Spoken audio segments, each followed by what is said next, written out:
Welcome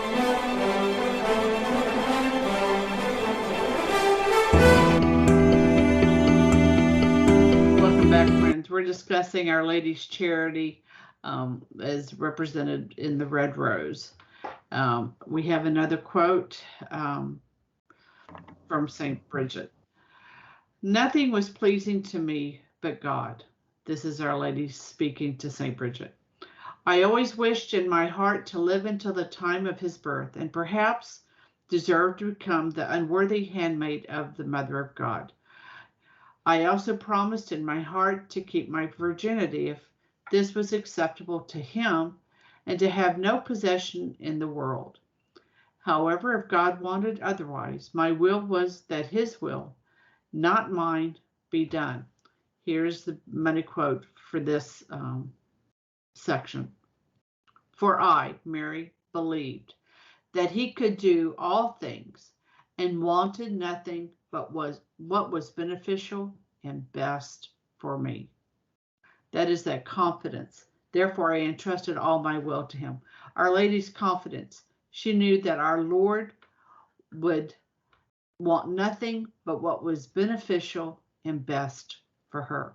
So his will was all she cared for, because she knew that about him. Oh, how blessed to live that, right? I think that most people will find that that is actually when you are in that moment of confident acceptance of God's will, things you don't have too many highs and too many lows, right? I mean, in the sense that and that doesn't mean that you don't have great joys and and glories, really, but it just means that you're centered well. You are capable of enduring, like I said, the third of sorrows that would be our lot in life, because you don't lose the scent or the beauty in the sorrow.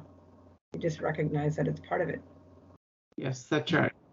So some simple ways to foster this virtue of charity is to think kindly,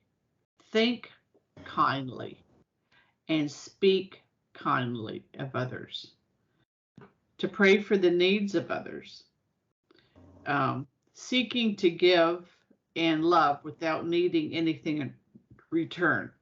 And I make a notation to that. To do that in its totality, only God can do that, because he's self-sufficient in and of himself. And I have heard many a time through the year that people feel like they're being a hypocrite, that they get something from doing something for someone else. It's within the heart. We know what our motivation is. And if that motivation is pure, or if it's one of a utilitarian, we know. And the fact that there would be incidental benefit from that good act doesn't in and of itself make it hypocritical. Yeah. It's just a sign of God's not being able to be outdone in generosity. Yes. A smile begets a smile. A smile begets a smile. You do an act of goodness, it makes you feel good, right? The angels themselves, they too can't do anything good without some benefit coming back to them, but we wouldn't go around saying they're being hypocrites, right? No. Only God can do that in its perfection, its totality. All right. So patience, that's a daughter of charity. And so practicing patience and being patient with others, and visiting, of course, those who are shut in, or who are in people, believe it or not, are shut in a wide variety of ways. And so those are some practical ways of developing the virtue of charity. Yeah, I think that we have, again, it's just a lack of understanding about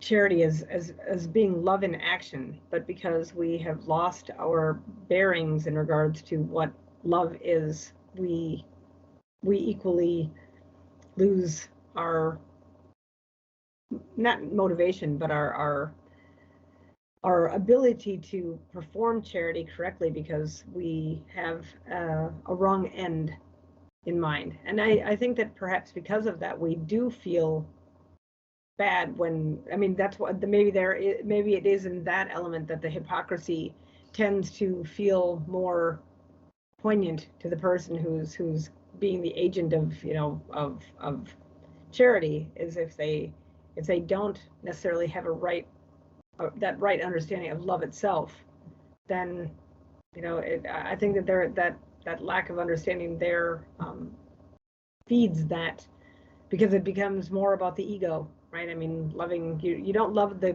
person for the sake of the person's good.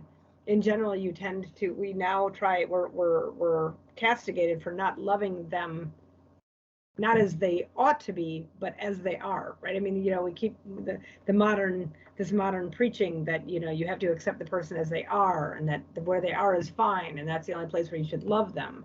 But that's not authentic love, nor is it authentic charity, right? We, as the cultivators of a real Christian identity, have to be able to articulate carefully what it actually means to love authentically. It's kind of like the rose, right? You can create a rose that only has the color, or you can create the rose that has no thorns or whatever, or no scent. But and you can look at it and you can admire it, but you're not loving the rose. And that's the thing with the person too, is that we have to help them not only recognize that cultivation of or ridding of certain elements of it, to try and present only one formula, you know, in front of people, that this is how you are to be loved. We as Christians have to reject that, because we have to love the entirety of the person, not just how they present themselves to you. And that's going to have a long-term, like, we're going to have problems with that for a long time now, because people have lost their identity, right? They're roses with no scent, or they're roses with no thorns.